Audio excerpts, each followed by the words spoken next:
ଶୋଷରେ ମୁଁ 36 ବର୍ଷ ପୂର୍ବରୁ ଡାକ୍ତର ଥିଲି ଏବଂ ଏ ଅଞ୍ଚଳର ସମସ୍ତ ଲୋକ ଏବଂ ସମସ୍ତ ଘର କାହାର ଘର କେଉଁ ଆଡ଼କୁ କେଉଁ ଦିଗକୁ ଅଛି ସେଟା ମୋତେ ଜଣା ଏବଂ କେଉଁ ଭାଇ କେମିତି କ୍ୟାରେକ୍ଟର ସେଟା ବି ମୋତେ ଜଣା ଏବଂ ସେମାନଙ୍କର ଯେଉଁ ଅନ୍ତରର ସହାନୁଭୂତି ଏବଂ ସ୍ନେହ ଅଛି ସେଥିପାଇଁ ଯେଉଁ ମୋତେ ଆଜି ଆମନ୍ତ୍ରଣ କରି ସମ୍ମାନ ପ୍ରଦାନ କଲେ ସେଥିପାଇଁ ମୁଁ ଆନନ୍ଦିତ ଏବଂ ମୁଁ ବେଶୀ ଆନନ୍ଦିତ ଯେ ସେମାନଙ୍କର ଯେଉଁ ସ୍ନେହ ସହାନୁଭୂତି ଅଛି ତାକୁ ସମ୍ମାନ ଜଣାଇବା ପାଇଁ ମୁଁ ଏ ମଞ୍ଚରେ ମଞ୍ଚାସୀନ ହୋଇଥିଲି।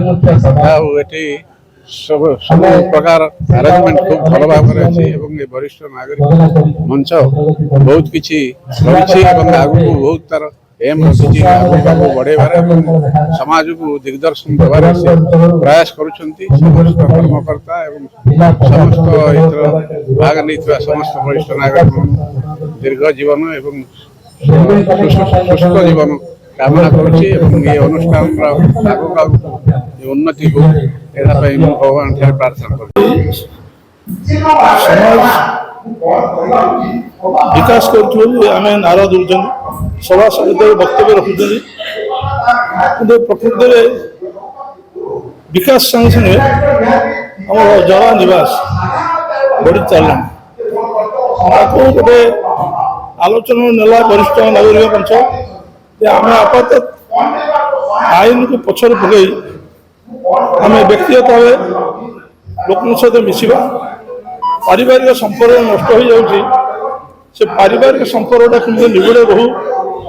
ପରିଣତ ବୟସରେ ବାପା ମା ମାନେ ପୁଅ ଝିଅଙ୍କ ଠାରୁ ବା ପୁଅ ବୋଉଙ୍କ ଠାରୁ ସ୍ନେହ ଶ୍ରଦ୍ଧା ପାଆନ୍ତୁ। ଆଗେ ପରିବାର ହସୁ, ପରିବାର ହସିଲେ ଗାଁ ହସିବ, ରାଜ୍ୟ ହସିବ, ଦେଶ ହସିବ। ଏଇଟା ଆମ ବରିଷ୍ଠ ନାଗରିକ ମଞ୍ଚର ମୁଖ୍ୟ ଆଲୋଚ୍ୟ ବିଷୟ। ଆଉ ଏକୁ ଗୁରୁତ୍ୱ ଦେଇକି ଏ ମଞ୍ଚ କାର୍ଯ୍ୟକ୍ରମ ଆଗେଇ ନେଉଛି। ଆଞ୍ଚଳିକ ବରିଷ୍ଠ ନାଗରିକ ବିକାଶ ମଞ୍ଚ ଶୋଷରାଜ ଯେଉଁ ବାର୍ଷିକ ଉତ୍ସବ ପାଳନ କରାଯାଉଛି, ଏ ଆମର 8ଟି ପଞ୍ଚାୟତର ଏବେ ଆଉ ଗୋଟେ ପଞ୍ଚାୟତ 9ଟି ପଞ୍ଚାୟତର ବରିଷ୍ଠ ନାଗରିକମାନଙ୍କୁ ନେଇକି ବିକାଶ ପରିଷଦ ଆମର ଉଦ୍ଦେଶ୍ୟ ହେଉଛି ଏ ଅଞ୍ଚଳର ବିକାଶ।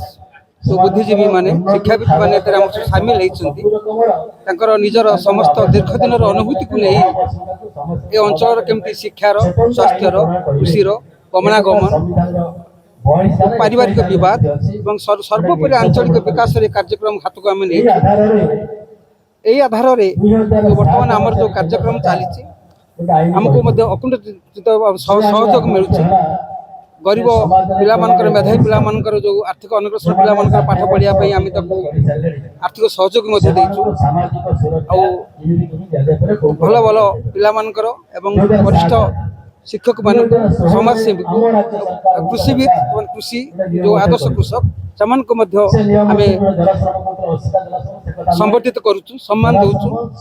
ସ୍ୱୟଂ ସହାୟକ ଗୋଷ୍ଠୀ ଯେଉଁମାନେ ନିଜର ଆତ୍ମପରିଚୟ ଦେଇଛନ୍ତି ଆମ ହାଟଡ଼ି ବ୍ଲକର, ତାଙ୍କୁ ମଧ୍ୟ ଆମେ ସମ୍ବର୍ଦ୍ଧିତ କରୁଛୁ। ସର୍ବ ଉପରେ ଏ ଅଞ୍ଚଳର ବିକାଶ ପାଇଁ ଆମର ଉଦ୍ୟମ ବଦ୍ଧପରିକର।